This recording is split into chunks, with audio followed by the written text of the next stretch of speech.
अगला electron displacement effect क्या होता है? Mesomeric effect, and this mesomeric effect this also called resonance और दिस ड्यू टू रेजोनेंस। जैसे इंडक्टिव में याद होगा कि अगर कोई इंडक्टिव इफेक्ट के थ्रू सिस्टम का इलेक्ट्रॉन का डेंसिटी बढ़ा रहा था इलेक्ट्रॉन दे के, तो प्लस आई ग्रुप था, और कोई अगर इलेक्ट्रॉन इंडक्टिव इफेक्ट के थ्रू इलेक्ट्रॉन खींच रहा था तो उसको क्या बोले थे हम लोग? माइनस आई। वैसे ही मेसोमेरिक इफेक्ट मतलब होता है रेजोनेंस के थ्रू अगर कोई ग्रुप इलेक्ट्रॉन दे रहा है तो वो प्लस एम ग्रुप हो गया। जैसे वहां पे था प्लस आई माइनस आई, यहां पे कैसा रहेगा मेसोमेरिक इफेक्ट में? Plus M effect and minus M effect.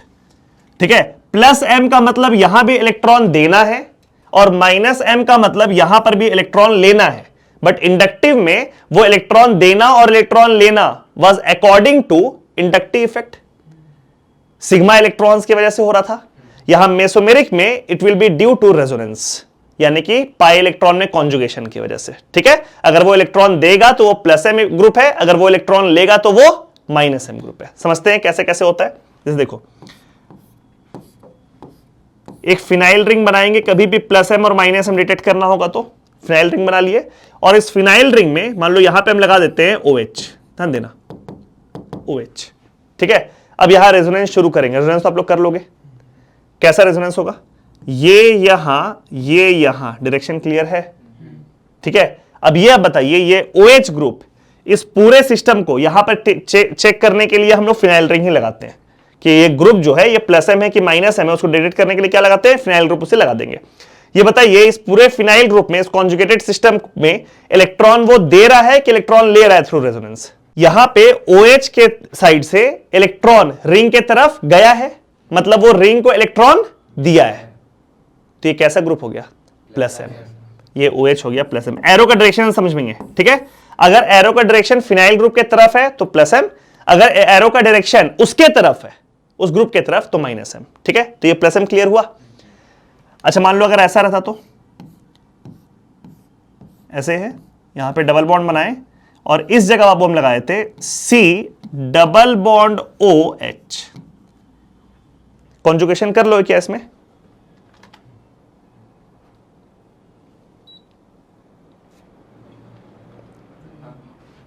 हो जाएगा रेजोनेंस? रेजोनेंस दिख रहा है नहीं दिख रहा है सबको? बाबू डबल सिंगल डबल रेजोनेंस है ना? ये वाला पाई बॉन्ड किधर टूटता है? O की तरफ, तो इसको हम O की तरफ तोड़ दिए, टूट गया। अब इस कार्बन के पास बन गया वेकेंट ऑर्बिटल, बोलो, तो ये वाला एरो ऐसे सही जा रहे हैं ना? ये समझ में आया आप लोग को? तो अब ये बताइए, ये वाला जो ग्रुप है ऊपर में, ये इस कंजुगेटेड सिस्टम को इलेक्ट्रॉन दिया कि उससे इलेक्ट्रॉन लिया? उससे इलेक्ट्रॉन लिया। तो ये वाला जो ग्रुप लगा हुआ है, ये कैसा ग्रुप हो गया?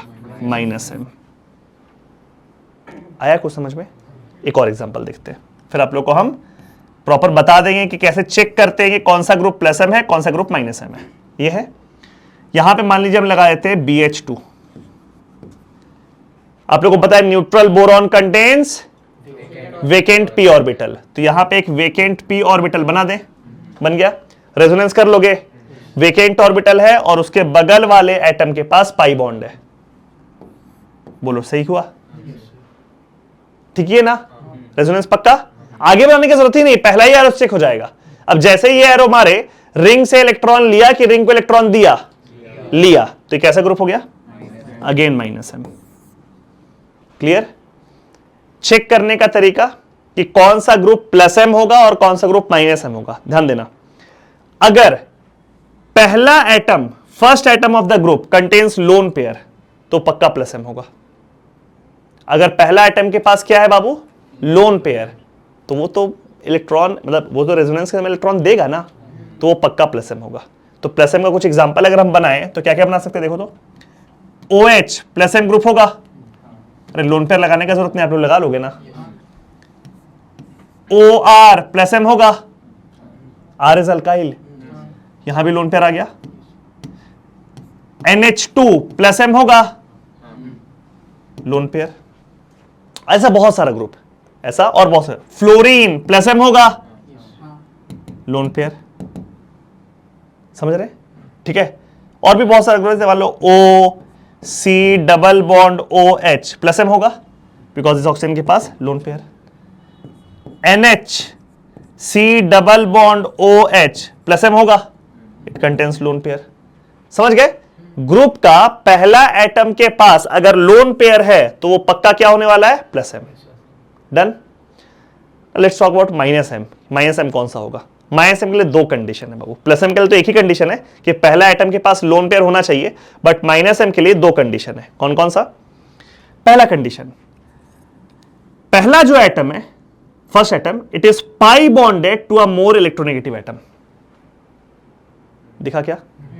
First atom is pi bonded to a more electronegative atom. अगर ऐसा हुआ तो माइनस एम हो गया ये वाला केस।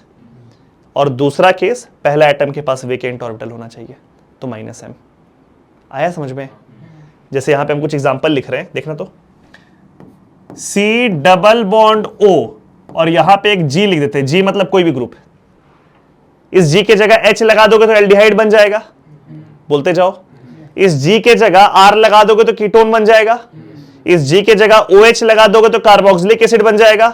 इस जी के जगह OR लगा दोगे तो ईस्टर बन जाएगा। इस जी के जगह NH2 लगा दोगे तो अमाइड बन जाएगा। इस जी के जगह Cl लगा दोगे तो एसिड हैलाइड बन जाएगा। सारा केस को देख लो, सब माइनस एम है, because C double bond O है। C डबल बॉन्ड O का मतलब carbon is pi bonded to a more electronegative atom, तो ये माइनस एम ग्रुप हुआ। Clear? C triple bond N minus M हुआ। Again the first atom carbon is pi bonded to a more electronegative atom nitrogen, again minus M. ठीक है? NO2 N double bond O coordinate bond O minus M हुआ। First atom nitrogen is pi bonded to a more electronegative oxygen, again minus M. Clear हुआ हम क्या बोले? First atom is pi bonded to a more electronegative atom, then the group is minus M. आगे बढ़ते हैं। और दूसरा condition क्या बोले? First atom should have vacant orbital, should have vacant orbital. ठीक है? तो यहां पे हम लिख दिए ऐसे BH2, और भी एग्जांपल आएगा बट एक बार ये वाला एग्जांपल खाली डाल रहे हैं। फर्स्ट एटम के पास अगर वेकेंट ऑर्बिटल है तो वो माइनस एम है। ठीक है? आप बोलेंगे सर वेकेंट ऑर्बिटल था और भी एग्जांपल है, तो वो एग्जांपल की तरफ आते हैं। तो इस तरीके से कौन प्लस एम होगा और कौन माइनस एम होगा डिटेक्ट कर लेंगे आप। कुछ कुछ ऐसा ग्रुप्स होता है, जैसे ये वाला को, ये वाला लिस्ट में हम लिख सकते हैं कि प्लस एम का लिस्ट है, ये वाला लिस्ट में हम क्या लिखेंगे? माइनस एम का लिस्ट है। कुछ कुछ ऐसा ग्रुप्स है जो प्लस एम और माइनस एम दोनों की तरह काम कर सकता है। अगर उसके पास लोन पेयर भी है और साथ में मान लीजिए वेकेंट ऑर्बिटल भी है, या ये वाला कंडीशन है pi bonded to a more electronegative atom, तो दोनों की तरह काम कर सकता है। एग्जांपल देखें, देखिए एग्जांपल देखो, क्लोरीन, बोलो, लोन पेयर भी भरा हुआ है और वेकेंट डी भी तो है, तो ये प्लस एम की तरह भी काम कर सकता है और माइनस एम भी। पक्का ना? कोई दिक्कत नहीं? SH, सल्फर के पास लोन पेयर भी प्रेजेंट है, बोलो, और वेकेंट डी भी प्रेजेंट है, दोनों की तरह काम कर सकता है। इनफैक्ट कोई भी थर्ड पीरियड का element containing lone pair and vacant D can act as both. सही है? और देखना, N डबल बॉन्ड O, ध्यान दो, N कितना बॉन्ड बनाया हुआ दिख रहा है आप लोग को? 3। इसका मतलब इसके पास एक लोन पेयर होगा, तो नाइट्रोजन के पास लोन पेयर है, so it can act as plus M, बोलो, and nitrogen is pi bonded to a more electronegative oxygen, so it can act as minus M. तो ये दोनों की तरह काम कर सकता है। सही जा रहे हैं? पकड़ा रहा है? एक और एग्जांपल देखे, देखो, S double bond O OH, देखिए ध्यान से, ये भी बोथ है। सल्फर के आउटर मोस्ट शेल में 6 इलेक्ट्रॉन होता है, बोलो, और ये सल्फर कितना बॉन्ड बनाया हुआ है? 4, यानी कि इसके पास 2 इलेक्ट्रॉन ही बाकी है, विच मीन्स 1 लोन पेयर, एक लोन पेयर है सल्फर पे। डन?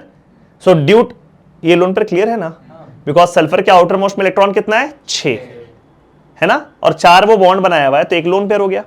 तो due to this lone pair sulphur can act as plus M, है ना, and it is pi bonded to a more electronegative oxygen, so it can act as minus M, again both. Done? तो कुछ ऐसा भी groups है जो plus M और minus M दोनों की तरह काम करेगा, वो किस कैटेगरी में आ जाएगा? बोथ। ठीक है? और आखिरी है नन। नन का मतलब क्या होता है? ना तो प्लस एम ना माइनस एम, कोई भी कंडीशन को सेटिस्फाई नहीं कर पा रहा है।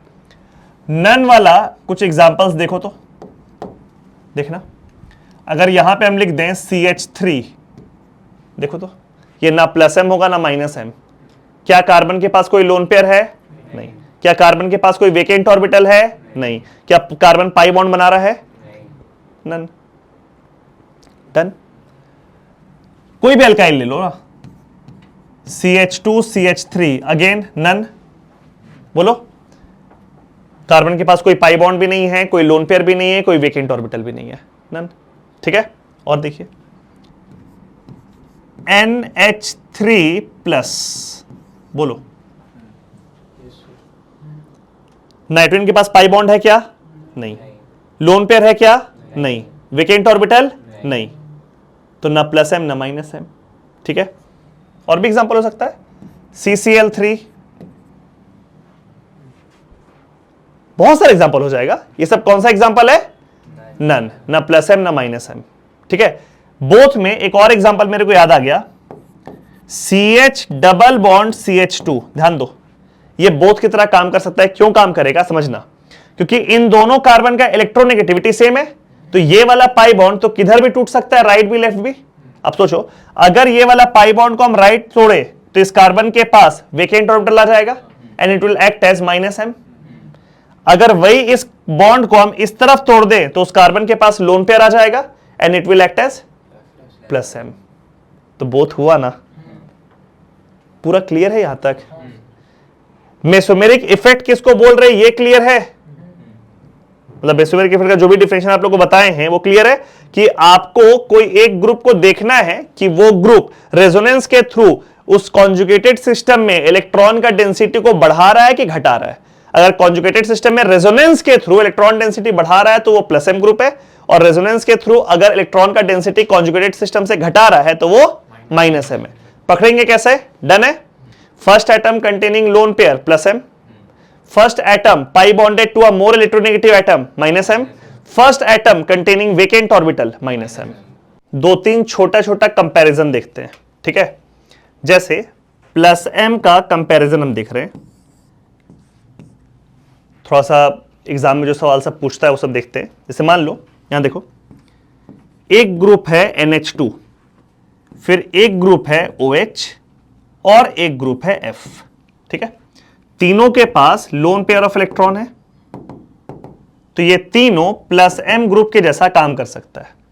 हम लोग को इसमें प्लस एम का ऑर्डर देखना है, मतलब सबसे ज्यादा रेजोनेंस के थ्रू इलेक्ट्रॉन कौन देगा। समझ गए ना प्लस एम का ऑर्डर? तो एक ये वाला कंपैरिजन देखते हैं हम लोग, और दूसरा एक कंपैरिजन देखते हैं फ्लोरीन, क्लोरीन, ब्रोमीन और आयोडीन।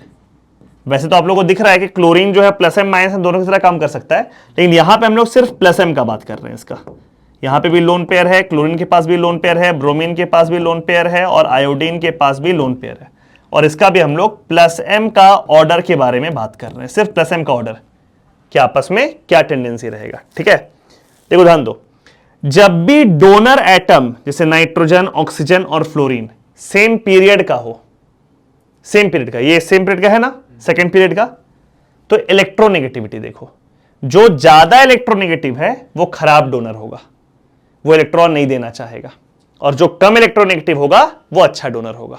यानी कि इन तीनों में प्लस एम का जो ऑर्डर होगा वो ऑर्डर ऐसा हो जाएगा, जो कम इलेक्ट्रोनेगेटिव है वो बेहतर प्लस एम ग्रुप, वो बेहतर डोनर। क्लियर? लेकिन अगर आपका डोनेटिंग एटम जो है वो एक ग्रुप का है, देखो ये ग्रुप का है, तो उसमें ना इलेक्ट्रोनेगेटिविटी नहीं देखना है, उसमें देखना है साइज। जो सबसे छोटा होगा उसमें इलेक्ट्रॉन का डेंसिटी सबसे ज्यादा होगा, समझ गए, और उसका इलेक्ट्रॉन देने का टेंडेंसी भी सबसे ज्यादा होगा। यानी कि इस बार ऑर्डर में फिर से यहां पे फ्लोरीन टॉप पे चला गया। अगर आप इलेक्ट्रोनेगेटिविटी देख करके ये ऑर्डर सरियाते तो ये ऑर्डर उल्टा निकल करके आता, बिकॉज इन चारों में सबसे ज्यादा इलेक्ट्रोनेगेटिव कौन है? फ्लोरीन। तो हम बोलेंगे सबसे ज्यादा इलेक्ट्रोनेगेटिव है तो सबसे खराब डोनर होना चाहिए था ना वो, लेकिन ऑर्डर में देखिए टॉप पे आ गया है फ्लोरीन, सबसे ऊपर। क्योंकि जब हम लोग ग्रुप में कंपैरिजन करेंगे तो हम लोग क्या कंसीडर करेंगे? साइज, और जो सबसे छोटा होगा वो सबसे बेस्ट डोनर होगा। -m के ऑर्डर में एक ऑर्डर आप लोग को याद रखना है, -m में एक ऑर्डर, और वो वही ऑर्डर जो इंडक्टिव में भी किए थे। देखो ध्यान दो, ये बहुत यूजफुल ऑर्डर है, काम भी आएगा इसका आप लोग को। NO2 CN, C triple bond N, और C double bond O G, इन तीनों का कंपैरिजन करेंगे -m का, order will be like this. याद कीजिए एग्जैक्टली यही वाला ऑर्डर -I इफेक्ट का भी था। NO2 को हम लोग टॉप में रखे थे बिकॉज N पे प्लस चार्ज आ रहा था, C ट्रिपल बॉन्ड N को सेकंड में रखे थे बिकॉज कार्बन sp हाइब्रिडाइज था, और फिर C डबल बॉन्ड O को हम लोग सबसे पीछे रखे थे -I में। याद आया कुछ? पढ़ाया ऐसा कुछ हम? -m इफेक्ट में भी यही ऑर्डर होता है और इसी को हम लोग अप्लाई करेंगे। मेसोमेरिक इफेक्ट के बारे में एक और बात आप लोग को बताते हैं। देखो, जैसे ये एक फिनाइल रिंग हुआ और इसमें हम लगा दिए OH। OH कैसा ग्रुप है बाबू? +m, ठीक है। अब इसका रेजोनेटिंग स्ट्रक्चर आप ड्रॉ करना शुरू करेंगे तो ये वाला इस तरफ और ये वाला इस तरफ, तो अगला स्ट्रक्चर जो इसका बनेगा वो कैसा बनेगा, इसको बना रहे हैं हम, ऐसे है। यहां पे डबल बॉन्ड OH और यहां पे प्लस चार्ज, और यहां पे क्या हो जाएगा बाबू? लोन पेयर माइनस चार्ज, यहां डबल बॉन्ड, यहां डबल बॉन्ड। क्लियर है? रेजोनेंस को आगे बढ़ाया जाए तो आगे बढ़ाएंगे तो ये वाला इस तरफ पाई बॉन्ड और ये वाला यहां पे, सही जा रहे हैं? तो नेक्स्ट स्ट्रक्चर जो बनेगा वो कैसा रहेगा? ये आपका 6 मेंबर्ड रिंग, यहां डबल बॉन्ड, यहां डबल बॉन्ड, यहां पे हो जाएगा लोन पेयर के साथ माइनस चार्ज, और इस जगह पर डबल बॉन्ड OH और यहां पे प्लस चार्ज। इसके आगे फिर आप बढ़ाओगे तो अगले स्ट्रक्चर में माइनस चार्ज यहां आ जाएगा, बोलो, और फिर वापस वहां चला जाएगा। ठीक है? इसमें क्या होता है ना, जैसे मान लो कि यही वाला स्ट्रक्चर है या कोई भी ऐसा स्ट्रक्चर है कि बेंजीन रिंग बना हुआ है और यहां पे एक ग्रुप एक सब्स्टिट्यूएंट लगा हुआ है, तो ये वाला पोजीशन को हम लोग क्या बोलते हैं? Ortho position. ये वाला पोजीशन को क्या बोलते हैं हम लोग? Meta position. और ये वाले पोजीशन को हम लोग क्या बोलते हैं? Para position. सब लोगों को पता है ये बात? आप गौर से देखिए, जब ये +m इफेक्ट अपना शो कर रहा है OH, तो एक बार ऑर्थो पोजीशन पे माइनस आ रहा है, फिर एक बार पैरा पोजीशन माइनस आ रहा है, फिर अगला रेजोनेंस करोगे तो फिर ऑर्थो पे आएगा। मेटा पोजीशन पे कोई भी माइनस चार्ज नहीं आया, नहीं आया ना? तो हम लोग ऐसा कह सकते हैं क्या कि +m इफेक्ट के वजह से ऑर्थो और पैरा पोजीशन जो होता है उस पे इलेक्ट्रॉन का डेंसिटी बढ़ता है, लेकिन मेटा पोजीशन पे इलेक्ट्रॉन का डेंसिटी नहीं बढ़ता है, उस पे कोई चेंज नहीं हुआ। ये बात बुझाए आप लोग? क्या बोले हम? जैसे एक बात समझो, इंडक्टिव इफेक्ट जो होता है वो हर पोजीशन पे अपना इंपैक्ट करता है, लेकिन जैसे जैसे डिस्टेंस बढ़ता जाता है वैसे वैसे उसका इंपैक्ट कम होता जाता है। ठीक है? मेसोमेरिक इफेक्ट वैसा नहीं है। मेसोमेरिक इफेक्ट में क्या होता है कि आप, ऐसा नहीं कि वो डिस्टेंस डिपेंडेंट है, नहीं, वो किसी पोजीशन पे करेगा, दूसरे पोजीशन पे भी करेगा और दोनों में बराबर करेगा, भले वो नजदीक हो या दूर हो, और किसी पोजीशन पे बिल्कुल भी नहीं करेगा। जैसे बेंजीन में अगर कोई ग्रुप लगा हुआ है, वो +m हो चाहे -m हो, वो क्या करेगा? वो ऑर्थो पोजीशन और पैरा पोजीशन को इफेक्ट करेगा, वो मेटा पोजीशन को इफेक्ट नहीं करेगा। +m भी नहीं करेगा और -m भी नहीं करेगा। आप -m लगा करके देख लो। जैसे मान लीजिए हम लोग बेंजीन रिंग में एक -m ग्रुप लगाते हैं, कोई भी एक -m ग्रुप अपने मन से लगा देते हैं, C डबल बॉन्ड OH लगा दिए। अब रेजोनेंस चालू करो, ये वाला पाई बॉन्ड ऊपर टूटा और ये वाला इधर टूटा, तो इस कार्बन पे क्या आया? प्लस। ठीक?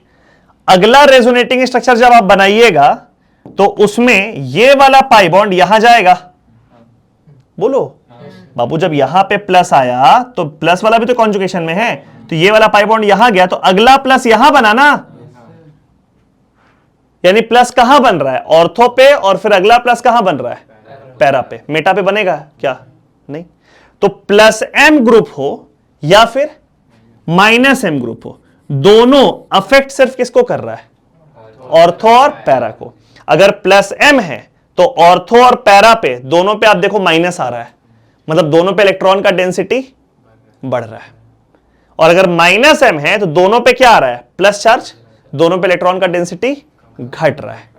Meta position remains unaffected due to mesomeric effect. Clear है? Ortho and para position gets affected and they gets affected by the same magnitude. कोई बोलेगा कि ये OH जो है वो रेजोनेंस के थ्रू, वो मेसोमेरिक इफेक्ट के थ्रू ऑर्थो पोजीशन पे इलेक्ट्रॉन को ज्यादा बढ़ाया कि पैरा पोजीशन पे इलेक्ट्रॉन को ज्यादा बढ़ाया, तो बोलेंगे दोनों बराबर बढ़ाया, तो रेजोनेंस के थ्रू हो रहा है, डिस्टेंस डिपेंडेंट थोड़ी है। लेकिन मेटा पोजीशन पे कोई भी इफेक्ट उसका नहीं हुआ।